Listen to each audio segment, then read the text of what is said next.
The encounter. The void of space stretched endlessly before Captain Maya Chen as she guided the TSV Harbinger through the uncharted expanse of the Cygnus Arm. The sleek obsidian vessel represented humanity's greatest technological achievement, though officially it didn't exist in any public record. Maya ran her hand along the smooth edge of the captain's chair, still not quite believing that Earth's United Space Command had entrusted her with its maiden voyage. "Captain, we've reached the designated coordinates," announced Lieutenant Reza Kalani, his fingers dancing across the navigation console. "Ta Ceti System, Outer Rim." Maya nodded, her dark eyes reflecting the distant starlight. "Take us in, Lieutenant. Stealth systems active."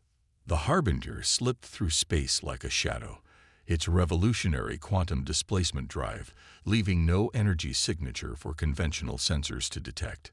This mission was supposed to be simple reconnaissance, observe the system, gather data on potential habitable planets, and return to Earth undetected.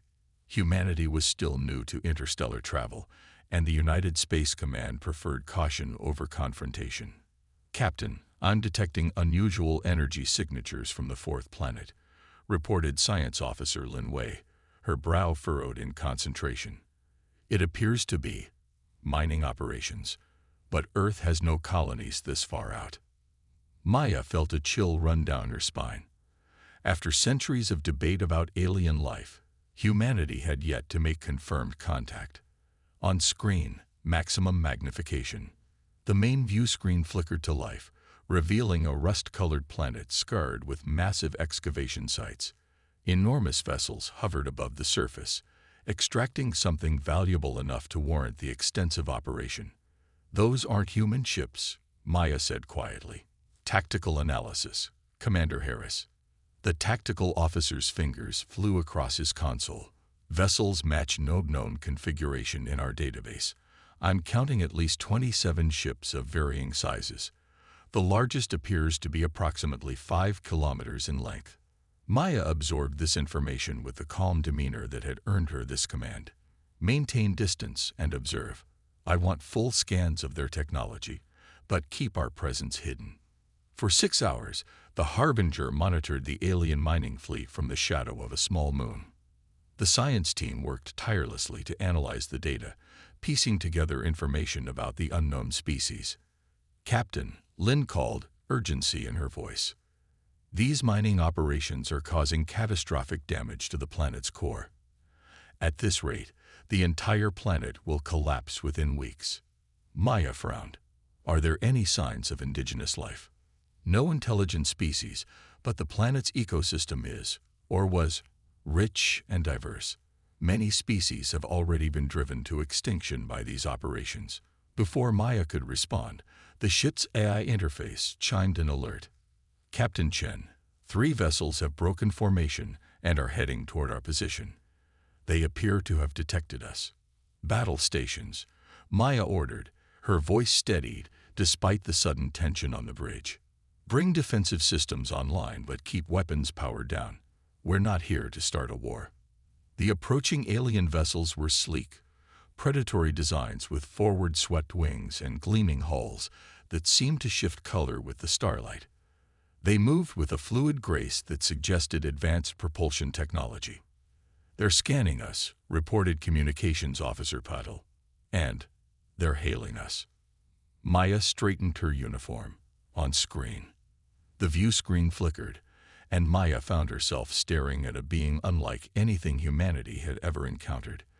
The alien had 6 eyes arranged in a hexagonal pattern on a crested skull, iridescent scales covering the humanoid frame, and multiple secondary limbs folded against its torso. "This is Captain Maya Chen of the Earth vessel Harbinger," she stated with authority she didn't entirely feel. "We come in peace and mean no harm to your operations." The alien's mouthparts clicked before a mechanical voice translated. "Unknown vessel, you trespass in Thraxian Empire territory. Identify your species and purpose immediately." "I'm afraid that won't be possible," the alien commander replied.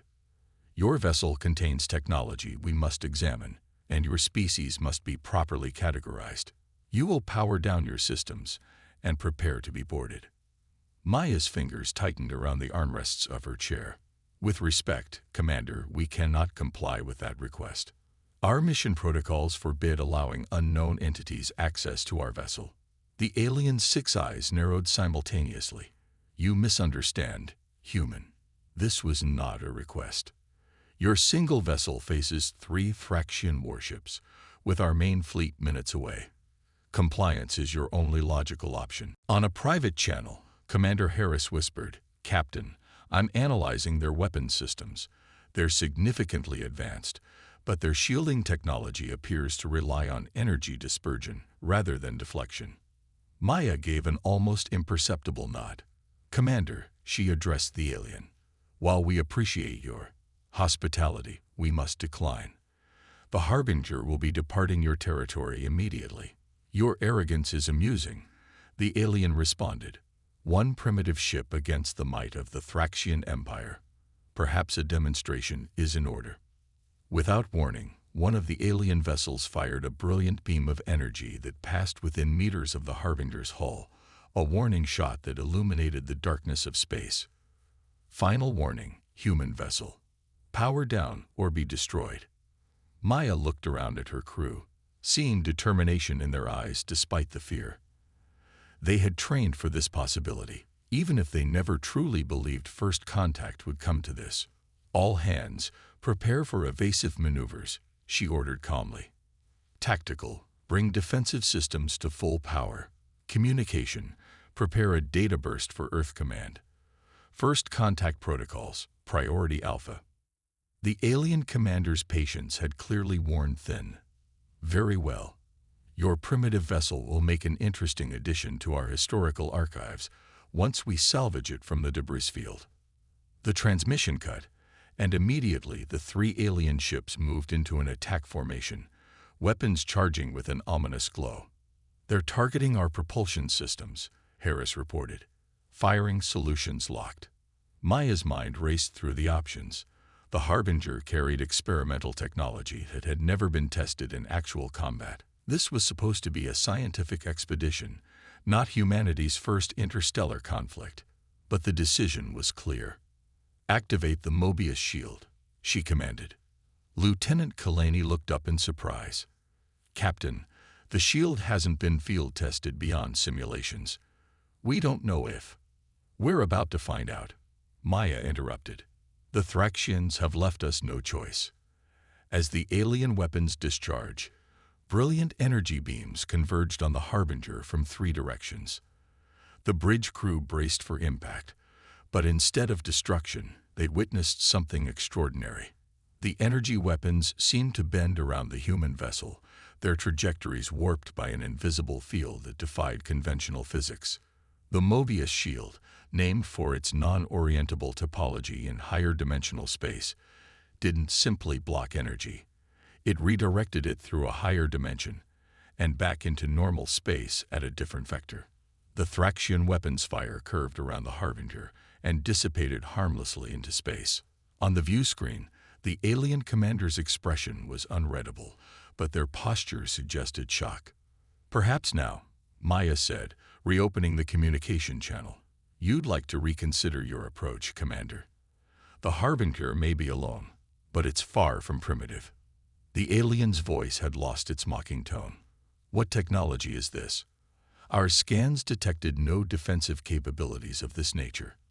There's a great deal your scans failed to detect. Maya replied.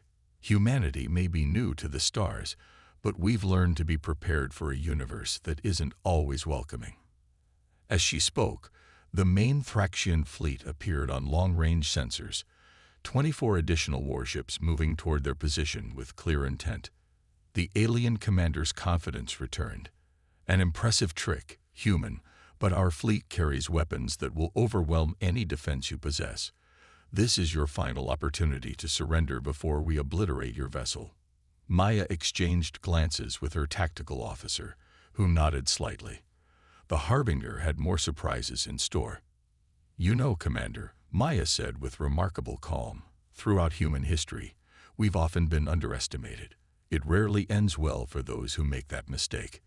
The alien commander's translating device couldn't quite capture the contempt in their response. Your single vessel against 27 Thraxian warships. Your species' arrogance will be noted in our archives. Briefly, before your extinction. Maya Chen allowed herself a small smile as the Thraxian fleet moved into attack formation. All hands, she said to her crew, prepare to show the Thraxian Empire why humanity has survived against all odds for thousands of years. The Harbinger's systems hummed to life, experimental technology activating throughout the ship as humanity prepared to make a statement to the cosmos. Underestimate us at your peril. Defiance and revelation. The Thraxian fleet spread across the void in a predatory formation, their sleek vessels gleaming under the distant starlight. From the Harbinger's bridge, the display showed 27 warships arranging themselves in a three-dimensional net, a tactical configuration designed to prevent escape. They're deploying a standard Thraxian battle formation, observed Lieutenant Commander Adebayo, the Harbinger's tactical specialist who had spent years studying theoretical alien combat strategies. Based on their positioning, they favor overwhelming force from multiple vectors. Captain Chen nodded, her calm demeanor betraying none of the tension coursing through her body. Just as the simulations predicted, narcissistic species tend toward dramatic displays of power. The main view screen flickered as the Thraxian commander reopened communications. The alien's 6 eyes seemed to pulse with anticipation. Your defiance is pointless, human, the translator conveyed. Our flagship alone carries enough firepower to reduce your planet to molten slag. Surrender now, and we may preserve some of your crew for scientific study. Maida's expression remained impassive. We've studied your mining operation, Commander.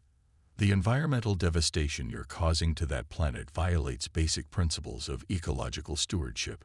Whatever resources you're extracting, the methods are unnecessarily destructive. The alien commander's secondary limbs rippled in what might have been amusement. Ecological concerns. How quaint.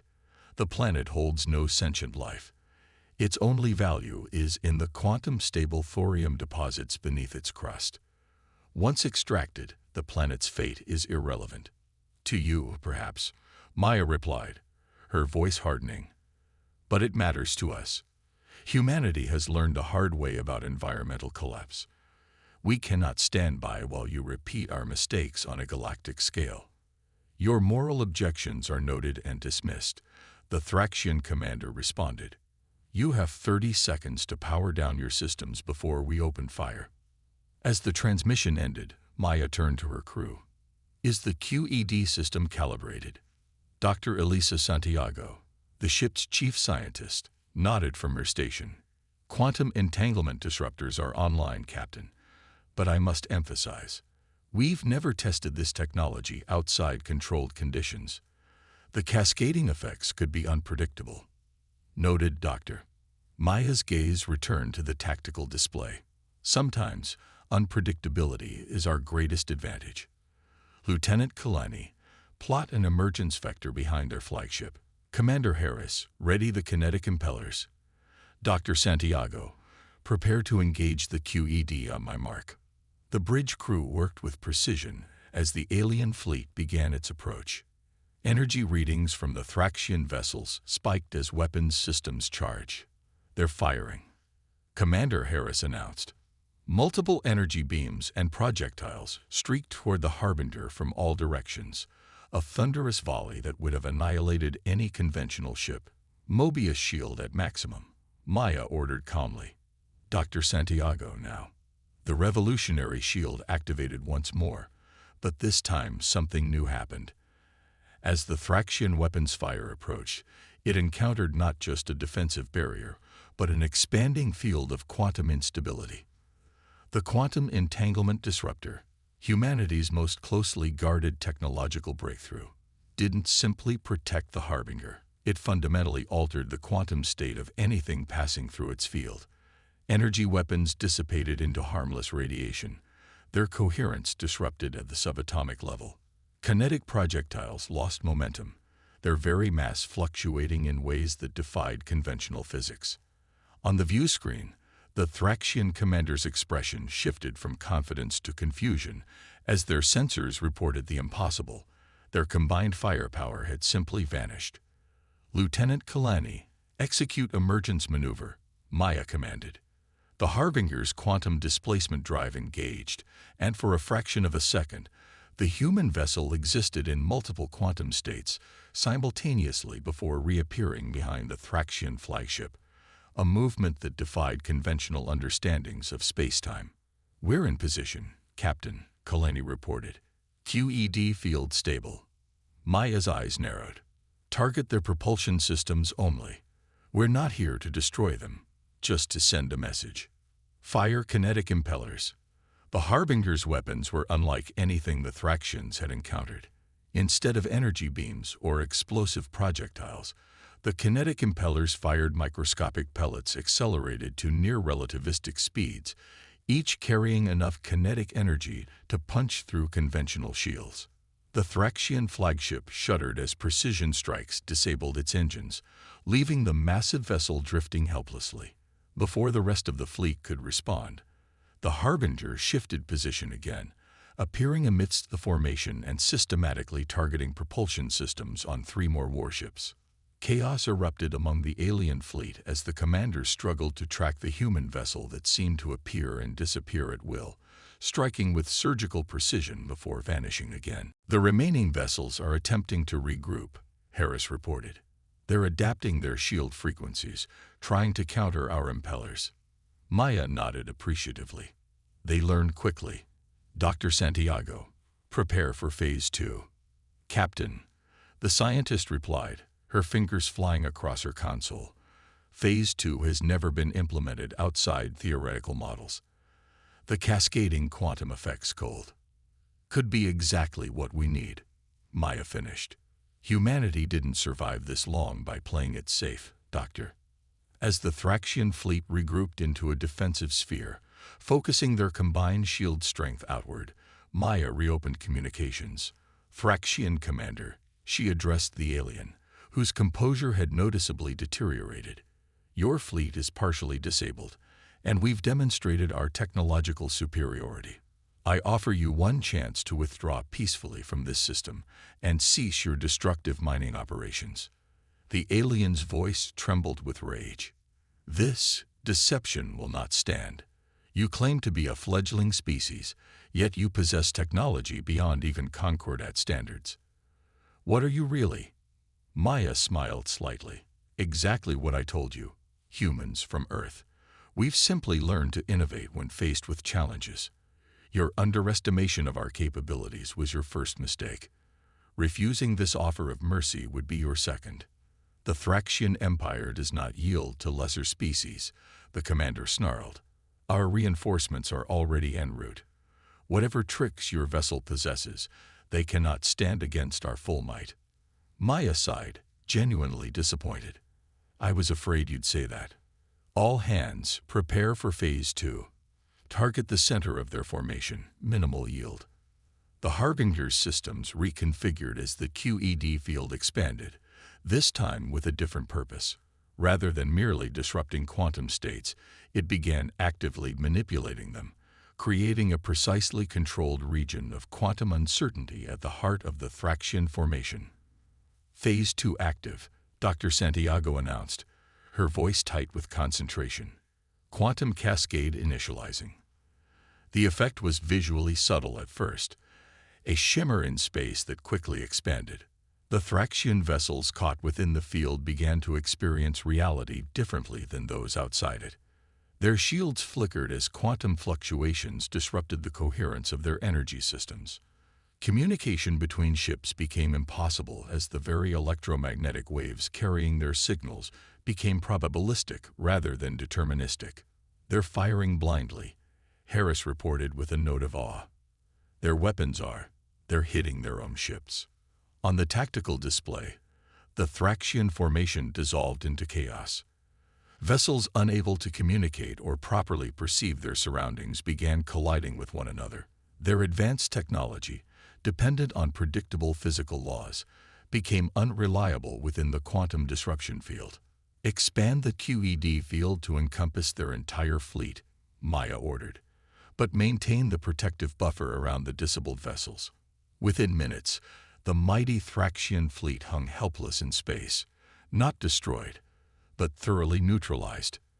None of their systems functioned correctly within the quantum disruption field, leaving them effectively dead in space. Maya reopened communications, this time addressing not just the commander but broadcasting to all Thraxian vessels. "This is Captain Maya Chen of the TSV Harbinger. Your fleet has been disabled, but your crews remain unharmed. We could have destroyed your vessels, but that is not our way. Instead, consider this a demonstration and a warning." She stood from her chair, her voice carrying the weight of humanity's determination. "Humanity is new to the stars, yes, but we come prepared. We seek peaceful coexistence with other species, but we will not tolerate ecological devastation or threats to our existence. The quantum disruption field will dissipate in 12 hours, after which your systems will return to normal function. I suggest you use that time to reconsider your assessment of humanity."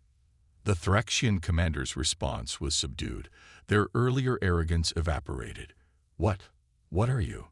Maya's answer was simple. "We are human. We've spent our history fighting against forces that sought to destroy us, including ourselves. Every challenge has forced us to adapt, to innovate, to find solutions where none seemed possible. We hoped our first contact with another species would be peaceful, but you've shown us that the galaxy may not be the welcoming place we hoped for." She paused, looking at the disabled alien fleet on the view screen. "Take this message back to your empire. Humanity comes in peace, but we come prepared for war. Underestimate us again at your peril." As the Harbinger prepared to depart the system, Maya recorded her final log entry. The ship's quantum displacement drive would return them to Earth in days rather than the years conventional travel would require, carrying news that would forever change humanity's perspective on their place in the cosmos. Captain's log final entry. "First contact with alien life has been established, though not in the manner we hoped. The Thraxian Empire represents an expansionist power with little regard for ecological balance or diplomatic relations with lesser species. Our demonstration today has likely bought humanity time to prepare for a galaxy that contains both wonders and threats beyond our imagination." She gazed out at the stars, her expression resolute. "The Harbinger was built in secret because we feared what might be waiting in the darkness between stars. Today proved those fears justified, but also demonstrated that humanity's ingenuity remains our greatest strength. We came to the stars hoping for friendship but prepared for hostility. The Thraxians have learned what others may soon discover. A single human ship, pushed to its limits, is more dangerous than an alien armada." As the Harbinger slipped into quantum displacement, vanishing from conventional space, the disabled Thraxian fleet was left with a mystery that would perplex their empire for generations. How had one ship from an unknown species defeated their most advanced battle group? The answer was simple, though they wouldn't understand it. They had encountered humanity at its best, innovative, determined, and unwilling to accept defeat, even when faced with impossible odds. The message was clear to any who might intercept the Thraxian distress calls. The species calling themselves humans had arrived on the galactic stage, and they would not be easily conquered.